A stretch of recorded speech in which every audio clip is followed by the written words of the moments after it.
Hello, musicians. This is Corey Taylor from SkilledMusician.com, where we are helping musicians improve. Thank you so much for checking out this video. Now, you all have heard about the 14-day challenge, and you all have been making suggestions non-stop, which is amazing.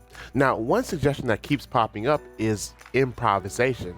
Kay Vakasha, Eddie Calvin Arumba, Anthony Collier, and Kay Tutu asked for improvisation stuff.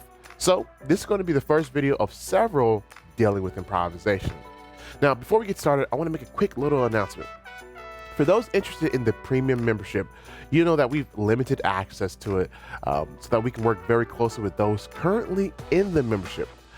Well, the good news is we'll be opening access to it very, very soon. And the only way you can gain access to the membership is through our early bird wait list. Now, getting into the membership is going to be on a first come, first served basis. So if you're interested, make sure you're on that list and you'll actually get a link before everyone else to register for the membership. Additionally, those who are on the early bird wait list will get a sheet music bundle for everything we create over these next 2 weeks. And on top of that, we're actually going to be releasing an exclusive video series to everyone on that list. So if you're interested, just click the link below in the description box and just add your name and email address. All right, so let's not waste any more time. Let's get started.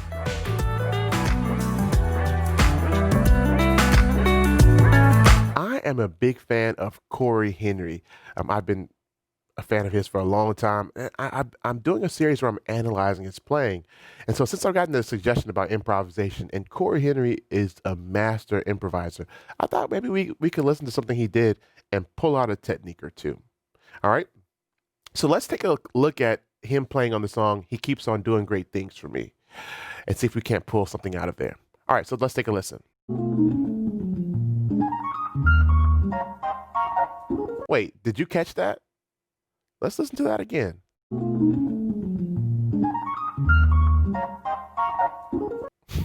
Did you catch what he did? Okay, wait, one more time.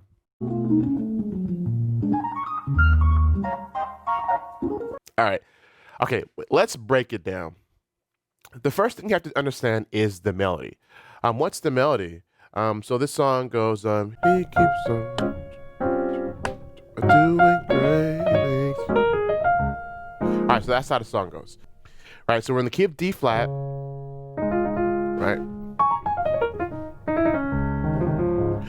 And we're starting kind of like a two sus to 2 dominant, and then 5 sus to 5 dominant. Now, what does Cory do? So he starts, all right, wait, what is that? All right. So off the bat, there are several things here that we can pull out. So Cory starts off by leading in by going, you see, and then we know the melody goes, he keeps on, but he starts off with these leading in notes. And these are notes of the pentatonic scale. It's the D flat pentatonic scale. Right? And we can land there, but that's not the technique I want to pull out. I want to pull out something that we don't really talk about much. All right? So he goes,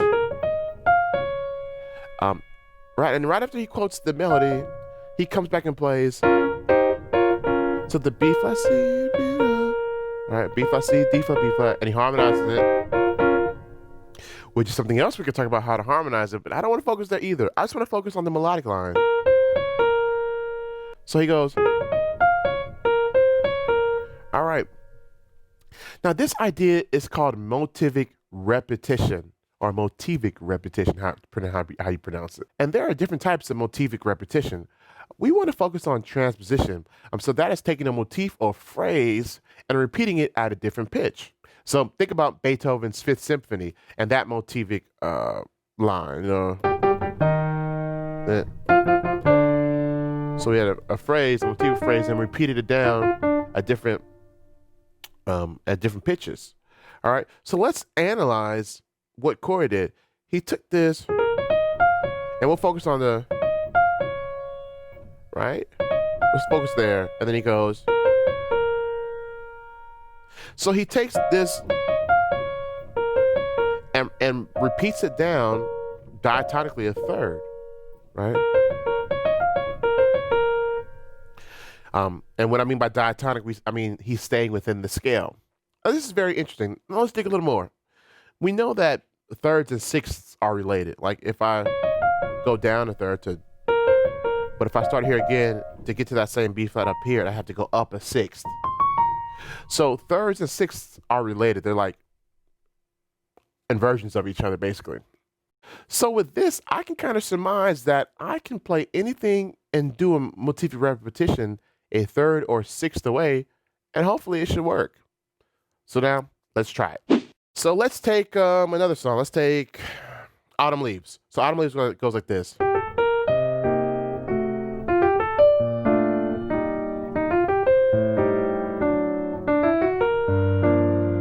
All right. So we have this melodic. So let's try the technique. Let's take our melodic line and take it down a third. So if we're in the key of B flat. So if starting on G, so if I go down a third, it's going to start on E flat. So I'm just going to echo my line a third down. So here we go. Oh. Next one. All right. Ooh. All right, that seems to work.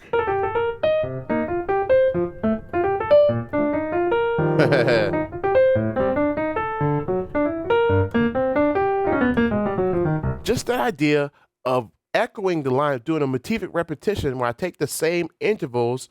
So you notice, so I have starting one note, step, step, and then leap. So I'm going up the scale, and then I leap up.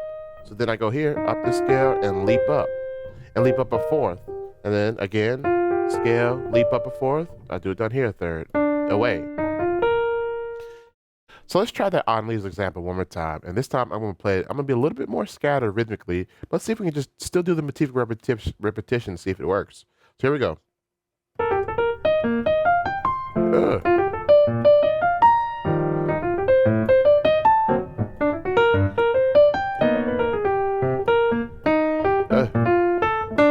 Yeah.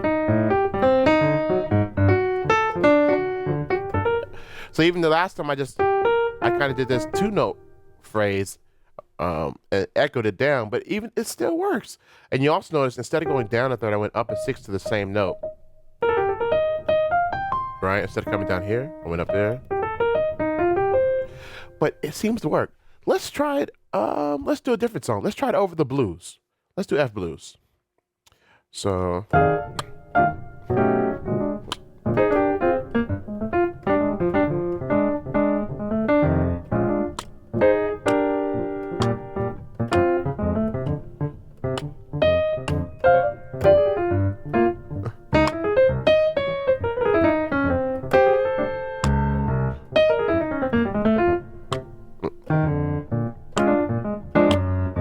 All right. So let's make up a phrase. Let's do. It's gonna be fun. All right. That's kind of weird. So I'm just gonna move it down in minor thirds, and let's see if that works. Here we go. Woo.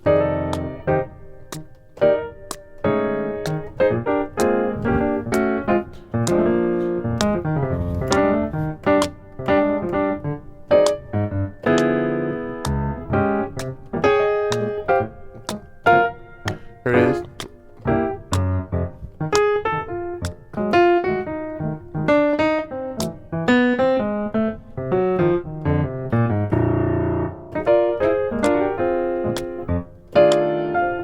All right, see it here?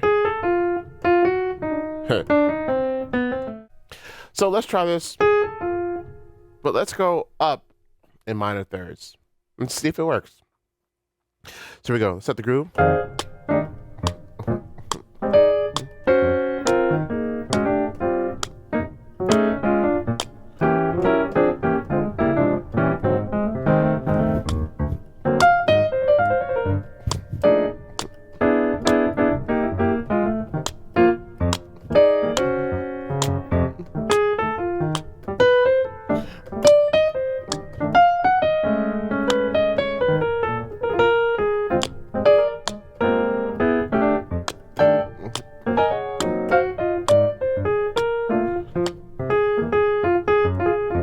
Let's try it again.